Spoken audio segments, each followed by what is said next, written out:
Next. Thank you.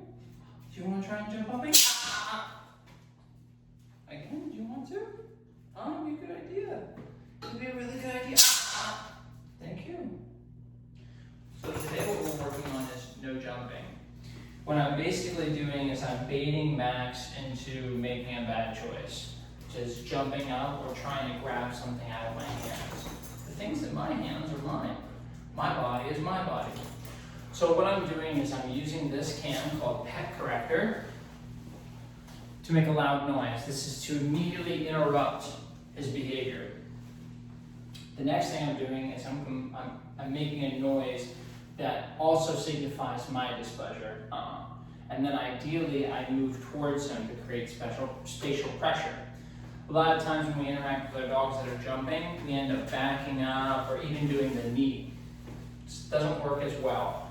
What works is going at your dog, not pushing them over to the point where they fall on their back, but clearly showing that you're upset and taking their space.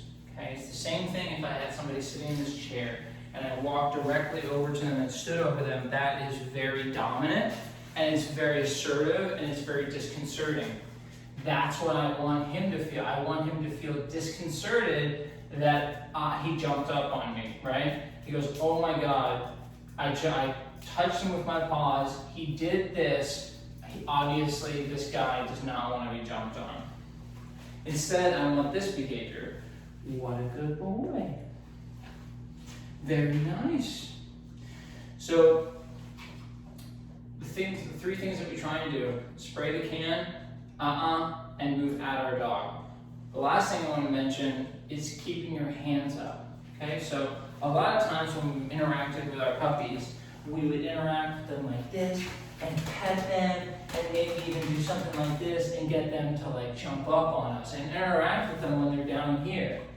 So we have to remove our hands from the situation, because if we're petting them or interacting with them with our hands while they're jumping, it's actually sending mixed signals. They're like, this is how you let me know I've been a good boy or a good girl. So with your hands, so you're petting me while I jump up, that means that you want it. So, like I said, hopefully using these kind of tools and showing the way in which I interact with Max should give you some idea of how to deal with him when he gets home and he jumps on people. We're going to do our best to mitigate it, but the point is we have to generalize it with you, and then he has to learn it with all humans. Don't jump on them. They can equally get upset.